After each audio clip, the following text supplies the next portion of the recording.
할렐루야. 3주간 동안 여러분들에게 살아있는 신앙인 살아있는 교회에 관한 말씀을 드리고 있습니다. 살아있는 사람과 죽은 사람의 차이가 무엇인지 제가 굳이 설명드리지 않아도 여러분들이 잘 아는 것이죠. 숨을 쉬고 쉬지 않는 차이, 심장이 움직이고 움직이지 않는 차이, 이제 움직일 수 있고 없는 것의 차이, 여러분들한테 말씀드리지 않아도 수많은 차이들이 있는데 그 중에 아주 분명하고 확실한 차이가 있습니다. 죽은 사람은 아무것도 할 수 없습니다. 그러나 살아있는 사람은 무엇이든지 할 수 있습니다. 아무것도 할 수 없는 죽은 사람, 죽은 심령, 죽은 신앙은 어떤 삶의 변화도 시킬 수 없는 것입니다. 그러나 살아있는 사람, 살아있는 신앙은 모든 삶의 변화를 가능하게 하는 것입니다. 그래서 우리는 살아있는 신앙인이 되어야 되고 살아있는 교회가 되어야 할 줄로 믿습니다. 지난주에 저는 여러분들에게 살아있는 신앙인, 살아있는 교회가 되기 위해서 초대교회가 가지고 있는 그들이 살아있는 교회의 특징들을 말씀을 드렸습니다. 그 안에, 그 심령 안에 예수 그리스도가 있고 예수가 살아 역사하는 교회가 살아있는 신앙인이고 살아있는 교회인 줄로 믿습니다. 성령께서 함께 하셔서 성령이 강하게 역사하시는 교회, 성령이 강하게 사로잡아 이끄는 신앙인이 살아있는 신앙인, 살아있는 교회인 줄로 믿습니다.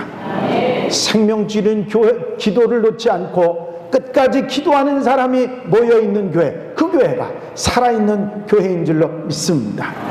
주님이 이 땅에 오셔서 사랑으로 살아가셨는데 주님을 본받아 사랑의 삶을 살아가는 사람들이 살아있는 교회요, 살아있는 신앙인이라고 하는 말씀을 여러분들에게 드렸습니다. 오늘은 나머지 4가지 살아있는 교회의 살아있는 신앙인의 모습들을 생각해 보겠습니다. 예수가 있는 교회, 예수가 살아 역사하는 교회, 성령이 붙잡아 주시는 교회, 기도가 있는 교회, 사랑과 나눔이 있는 교회는 살아있는 교회인데 그 교회가 역할을 감당하는 일이 뭐냐면 복음 전하는 일입니다. 복음이 선포되는 교회가, 진짜 살아있는 복음이 선포되는 교회가 살아있는 교회인 줄로 믿습니다. 복음이 여러분들이 어렵다고 생각하고 때로는 복음이 뭐야? 그 내용이 뭐야? 여러분들이 쉽게 그것을 받아들이지 않고 어떤 때는 이상한 걸로 생각하는 분들이 있는데 복음은 간단합니다. 예수는 그리스도시다. 로마서 10장 9절 말씀에 보면 내가 만일 내 입으로 예수를 주로 시인하며 또 하나님께서 그를 죽은 자 가운데서 살리신 것을 내 마음에 믿으면 구원을 받으리라 하셨습니다. 사람이 마음으로 믿어 의에 이르고 입으로 시인하여 구원에 이르느니라 말씀하고 있습니다. 여러분, 초대교회가 급성장하고 수많은 사람들이 구원받는 역사가 나타난 것, 한 번 복음 전하는데 3,000명이 회개하고 돌아오는 역사가 일어났던 이유, 그 중에 가장 중요한 이유는 성도들, 그 모든 성도들이 복음을 전했기 때문입니다. 그들이 전한 복음은 복잡하지 않아요. 단순합니다. 예수는 그리스도시다. 그분은 우리의 구원자이시다. 예수님은 우리에게 생명의 주인이시다. 예수님이 우리를 살리셨고 예수님이 죽으셨다가 다시 사심으로 우리에게 살 소망을 주셨다. 예수님 우리를 살리시는 분이기 때문에 예수님의 생명을 얻으라고 그들이 전했던 것입니다. 영원히 사는 길, 문제 가운데서 구원받는 길, 바로 그 주님이 예수 그리스도 그분이시라고 하는 것, 이것이 바로 복음입니다. 여러분, 실제로 여러분들이 잘 아시는 대로 성경은 예수님께서 그들과 함께 사는 모든 사람들에게 문제나 아픔이나 염려를 해결해 주시는 분이었다는 것을 우리는 잘 압니다. 고침을 받을 수 없는 질병에 힘들어하는 이들의 질병을 고쳐주셨습니다. 마음속에 갈등과 고민을 가지고 어찌할 줄 모르는 그들에게 그 문제를 해결해 주셨습니다. 심지어는 죽은 자도 살리시면서 그 죽은 자를 살리심으로 부활의 소망을 주시기도 하셨습니다. 있을 수 없는 일, 보리떡 5개, 물고기 2마리 가고 5,000명이 먹고도 12광주리가 남는 놀라운 역사가 일어나기도 했고, 배고픈 자들을 그 배고픔을 해결해 주셨을 뿐만 아니라 풍랑이 있는 바다를 풍랑을 잔잔하게, 말씀 한마디로 잔잔하게 하셨던 역사도 있었습니다. 뿐만 아니라 모든 사람들에게 필요한 영생의 은혜를 우리에게 주셨습니다. 여러분, 복음은 모든 사람들을 살리는 능력이 되는 줄로 믿습니다. 바로 예수께서 살리신다고 하는 복음을 우리가 들고 나가서 그 생명력 있는 복음을 전할 때 복음이 살아 역사하시며 사람을 살리고 영생을 얻게 하고 구원받게 하는 놀라운 역사가 있게 되는 줄로 믿습니다. 복음을 증거하고 복음을 나누는 살아있는 신앙인들이 되시기를 바랍니다. 이렇게 복음을 전하는 신앙인들이, 살아있는 신앙인들이 있는 교회, 모인 교회, 그 교회가 살아있는 교회인 것입니다. 복음은 죽을 사람을 살리는 능력입니다. 이 사실을 우리는 잊지 말고 언제 어디서 어떤 상황에서도 복음 전하는 하나님의 사람들이 되시기를 바랍니다. 아리조나 피닉스에서 살고 있던 한 사람이 일정 기간에 징역을 살고 출감되어 나왔습니다. 이 사람은 자기가 형무소에서 나가는 날에는 반드시 자기를 그곳에 보낸 사람을 총으로 쏴서 죽이기로 작정하고 하루하루 출감되는 날만 기다리고 있었던 사람입니다. 드디어 자유로 풀려나오던 날 집에 가보니 어린 아들이 둘만 있었습니다. 두 아들을 바라보는 이 사람의 마음에는 이제 자기가 한 사람을 총으로 쏴 죽이면 아이들을 다시 볼 수 없게 되고 저 아이들을 어떻게 할까 하는 안타까움이 있었습니다. 그래서 자기는 불행한 운명으로 이런 길을 가지만 자식들만은 어떻게 좀 잘 되기를 바라는 마음으로 그날 저녁에 아이들을 데리고 함께 교회를 찾아갑니다. 마침 한 목사님이 부흥 집회를 인도하고 있는 교회를 가게 됐는데 하나님 말씀이 선포됐을 때 그 생명의 말씀이 이 사람의 가슴을 파고 들었습니다. 어찌할 줄 모르는 그런 상태에 됐고 이제 강사 목사님이 그리스도를 모시고 새로운 인생을 살 사람은 앞으로 나와서 주님을 영접하라고 권면을 했습니다. 성령의 감동을 받은 이 사람이 이제 말씀에 순종해서 두 아들을 손목을 양편에 잡은 채로 중앙 통로를 걸어서 강단 앞으로 나왔습니다. 하염없이 흐르는 눈물을 흘리면서 이 사람은 품에 품고 온 권총을 꺼내서 목사님에게 주고는 이런 얘기를 했습니다. 여러분, 나는 오늘 밤에 한 사람을 쏘아 죽이려고 총을 품에 품고 나온 악한 사람입니다. 그러나 하나님의 사랑의 복음은 나를 새 사람으로 만들어 주셨습니다. 나는 이제부터 새롭게 살겠습니다. 오늘 이후로 나는 권총을 들고 가는 것이 아니라 하나님의 복음을 들고 나를 감옥에 보냈던 그 사람에게 찾아가서 복음을 전하겠습니다. 여러분, 생명이 살아있는 사람은 복음을 나누는 줄로 믿습니다. 살리는 역사가 바로 복음으로부터 있기 때문입니다. 여러분, 살아있는 교회가 어떤 교회인지 아십니까? 살아있는 교회는 교인이 많은 교회가 아닙니다. 재물이 많은 교회가 아닙니다. 예배당이 큰 교회가 아닙니다. 살아있는 교회는 복음을 전하는 교회입니다. 이 사실을 우리가 절대로 잊어서는 안 됩니다. 내가 살아있는 신앙인이 되려고 하면 나는 복음을 전하는 사람이어야 하고, 우리 교회는 복음을 전하는 교회이어야 하는 것입니다. 이 사실을 우리가 잊는다면 우리는 살아있는 신앙이 아니라 죽어있는 신앙으로 갈 수 있고, 우리 교회는 죽은 교회로 갈 수 있다는 사실을 절대로 잊어서는 안 됩니다. 교회가 교회되게 하고 교회의 존재의 이유는 바로 복음입니다. 세상 사람들을 살리고 구원받아 하나님 나라에 들어가게 하는 복음이야말로 살아있는 교회의 존재의 이유가 된다고 하는 사실입니다. 이 사실을 잊어버리시면 우리는 그저 모여있는, 그저 사람 좋은 사람들에 불과한다고 하는 사실을 절대로 잊어서는 안 될 것입니다. 복음을 나누고 복음을 증거하고 생명을 살리는 살아있는 신앙인, 살아있는 교회 하나님의 사람들이 되시기를 바랍니다. 또 한 가지는 구원받는 사람이 더하는 교회입니다. 그렇습니다. 살아있는 교회는 그 특징이 구원받는 사람이 점점점 많아지는 교회입니다. 생명이 있으면, 살아있으면 더 많은 생명을 구하게 되어 있습니다.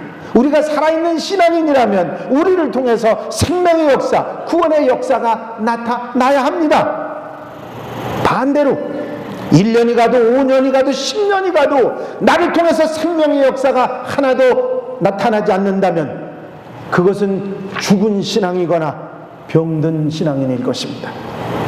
이 사실을 우리는 절대로 잊어버려서는 안 됩니다.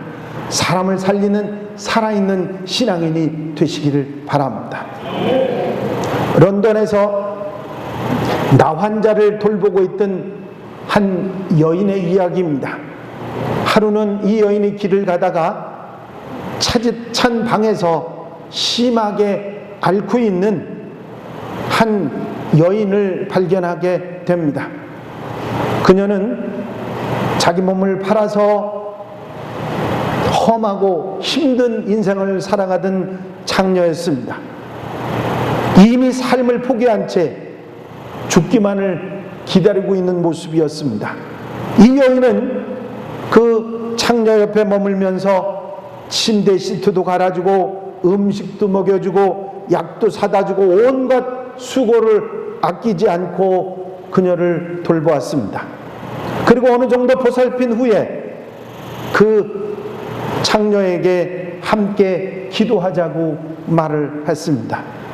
그랬더니 대뜸 그 여인은 이 작은 친절로 알량한 천국에 가려고 하느냐고 소리치면서 그럴 거면 빨리 나한테서 떠나라고 여인을 떠밀어 냈습니다. 여인은 그 장녀의 모습을 바라보면서 자기가 베푼 친절이 그 장녀를 진심으로 사랑한 것이 아니라 그저 종교적인 보여주는 행동이었다고 하는 사실을 진심으로 깨닫게 됩니다. 그리고 회개하고 며칠을 더 머물면서 그 장녀를 정성 어린 마음으로 돌보고 어느덧 그 장녀가 스스로 자신을 돌볼 수 있도록 그렇게 됩니다. 저는 가식적으로 당신을 대해서 여러 가지로 죄송합니다. 이제 저를 다시 보지 않아도 좋습니다. 마지막으로 제가 당신에게 입 맞추고 떠날 수 있도록 해주세요 말을 하고 떠나기 전에 그 창녀에 찢어지고 부르튼 입술에 입을 맞추었습니다. 그러자 이제껏 한 번도 울어보지 못한 뜨거운 눈물이 양볼로 흘러내립니다. 그 눈물을 자기 얼굴에 떨어뜨리는 그 여인을 바라봤던 장녀가 여인의 손을 붙잡고 목이 메이도록 한없이 울기 시작했습니다. 우리 주변에는 참으로 복음이 필요한 사람들이 많이 있습니다. 어떤 경우는 세상을 살아야 할 이유를 잃어버린 사람들도 있습니다. 그들이 원하는 것은 얄팍한 동정이나 광고가 새겨진 구호품이 아닙니다. 바로 그들과 함께 나누는 사랑이, 진심이 필요한 것입니다. 세상 어느 것보다 내 생명이 소중하듯이 버려지고 힘든 그들의 생명들도 소중하다는 사실을 우리는 잊지 말아야 됩니다. 살아있는 증거, 신앙인으로서 사랑의 증거가 나타나는 그리스도인이 되어야 합니다. 아멘 안 하시네. 살아있는 신앙인들이 되어야 됩니다. 사랑이 살아있는 신앙인들이 되어야 됩니다. 주님께서 이 땅에 오신 것도 사랑이고, 그분이 살아가신 것도 사랑이고, 그분이 몸소 보여주신 것도 사랑이고, 우리로 따라오라고 하신 것도 사랑이기에 우리는 사랑으로 살아야 합니다. 여러분, 내가 사랑으로 살면 내 주변이 살고 모두가 사는 역사가 있는 줄로 믿습니다. 내가 겉모양만, 겉모습만 그리스도인 모습이라면 우리는 아무도 살릴 수 없습니다. 그러나 내가 진심으로 사랑하는 마음으로 진심으로 사람들에게 다가간다고 하면 나도 살고 모두가 사는 역사가 있게 될 줄로 믿습니다. 그리고 모이게 힘쓰는 교회가 살아있는 교회입니다. 여러분들이 잘 아시는 46절에 보면 날마다 마음을 같아여 성전에 모이기를 힘쓰고 집에서 떡을 떼며 기쁨과 순전한 마음으로 음식을 먹었다고 초대교회의 모습을 말하고 있습니다. 여러분, 현대인들은요 너무 모이고 갈 데가 많아가지고 스케줄을 노트에 적어놓지 않으면 잊어버려서 가지도 못하는 그런 경우들이 많이 있습니다. 젊은 분들은 총기가 좋아서 적어놓지 않아도 될지 모르지만 나이가 들면 들수록 적어놓은 것도 잊어버려요. 그러면서 그 약속을 잃어버리고 사는 사람들이 얼마나 많은지 모릅니다. 저도 가만히 생각해보면 시간이 가면 갈수록 한심해져 갑니다. 한 번은 교역자 회의를 끝나고 교역자들이 자전거를 타고 어디를 간다고 그래서 한번 이렇게 운동 삼아 한다고 그래서 저도 가본다고 하고 저도 자전거를 끌고 나가서 자전거를 타고 한참 열심히 가다 보니까 뭐가 생각이 났냐면 회의가 있었다는 생각이 났습니다. 그래서 핸드폰으로 확인을 해보니까 딱 어디 가야 된다고 적어놓고 엉뚱한 곳에 가 있는 거예요. 그래서 불이 나게 자전거를 돌려서 죄송하다고 쫓아왔던 기억이 납니다. 여러분, 세상에 모일 곳, 가서 가봐야 될 곳, 인사 치러야 될 곳, 해야 될 곳들이 많이 있습니다. 어떤 모임에 우리가 가기를 힘쓰고 어떤 모임에 모이기에 힘써야 되는지 여러분들이 아셔야 됩니다. 생명이 있는 모임, 살아있는 모임, 생명을 살리는 모임, 바로 예수 그리스도가 있는 모임에 모이기에 힘써야 될 줄로 믿습니다. 한 번은 권사님 한 분이 저보고, 제가 그 권사님한테 얘기를 했거든요. 권사님이 상당히 많이 바쁘시다며요. 아이고 목사님 많이 바쁩니다. 그래서 권사님쯤 되셨으면 이제 교회 예배 출석하는 것도 좀 힘쓰셔야죠. 어느 정도냐면 주일날도 잘 안 와요.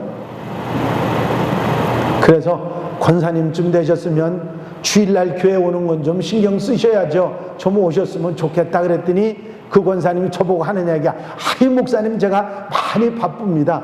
뭐가 그렇게 바쁘세요? 그랬더니 총무만 36가지래.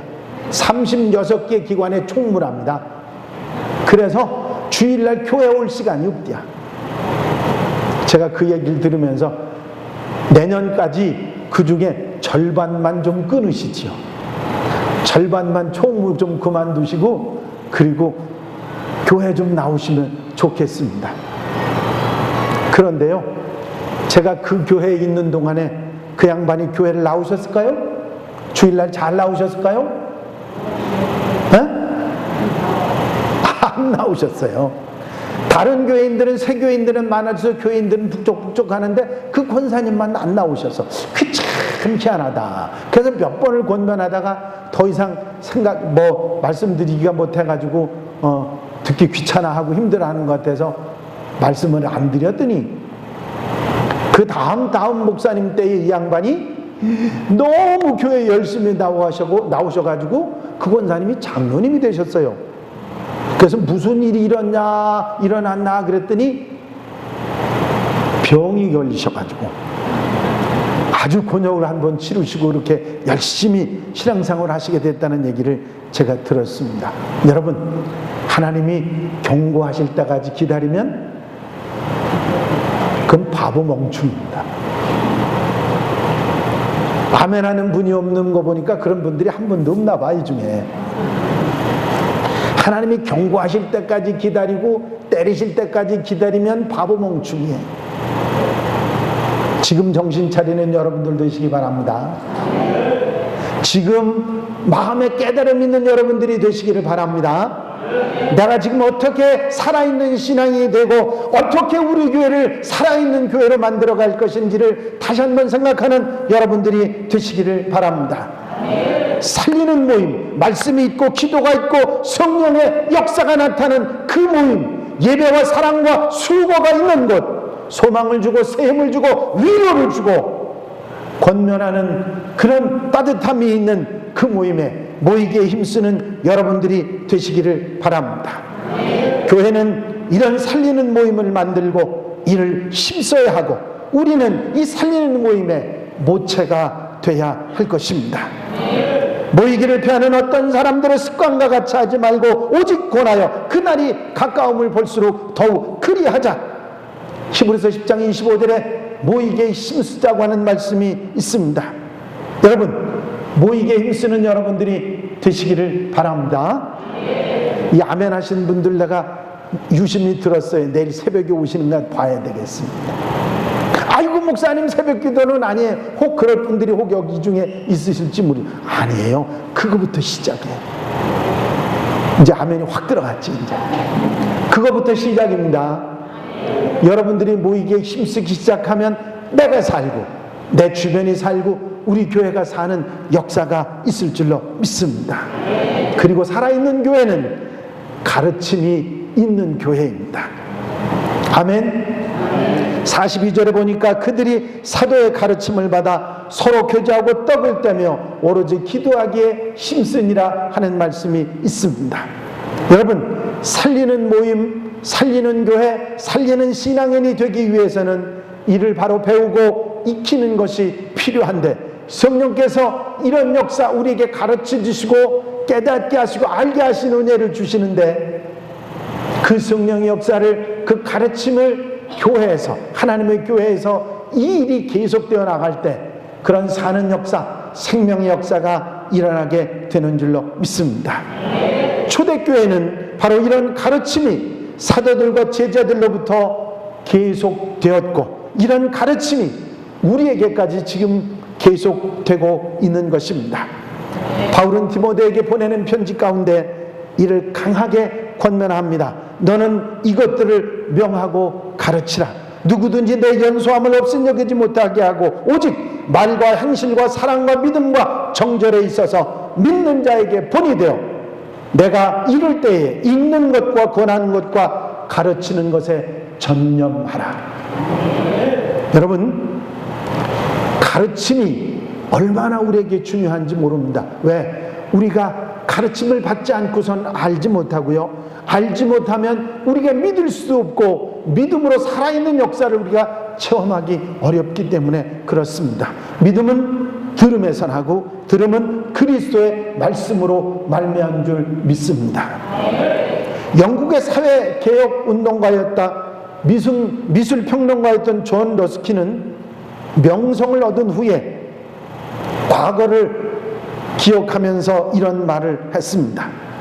내가 지금까지 예수에 대해서 가르쳐온 것, 내가 집필했던 모든 책들, 크든 적든 내가 생각하고 행하는 모든 것은 내가 어렸을 때 매일 내 옆에서 성경을 읽어주시고 어떻게 살아야 할지 말씀해 주신 어머님의 가르침 때문입니다.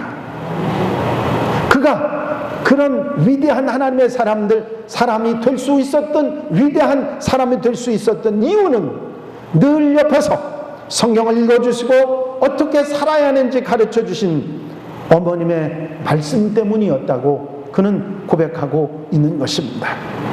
여러분, 우리는 살아있는 신앙인이 되어야 합니다. 병든 신앙인이나 병들어가는 신앙인이 되어서는 안 됩니다. 예수 그리스도와 하나 되고 성령의 인도하심 속에 살아가고 기도로 언제나 깨어 있어서 사랑을 나누는 성도들이 되어야 합니다. 복음을 들고 땅끝까지 증거하고 모이기에 힘쓰고 가르치고 배우기를 힘쓰며 구원받는 사람을 날마다 더하는 그리스도인이 되어야 될 줄로 믿습니다. 내가 살아있는 신앙인이 될 때 우리 교회가 살아있는 교회가 되고, 우리 교회가 살아있는 교회가 될 때 지역사회가 사는 역사가 있고 나라가 살고 세계를 살리는 구원의 역사가 이루어지는 줄로 믿습니다.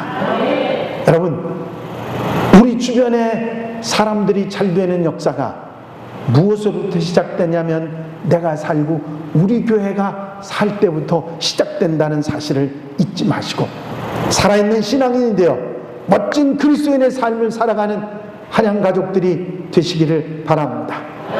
그래서 한양교회가 살아 역사하는 그런 교회가 돼서 온 세계에 복음을 증거할 수 있는 하나님의 교회가 되시기를 주의 이름으로 축원합니다.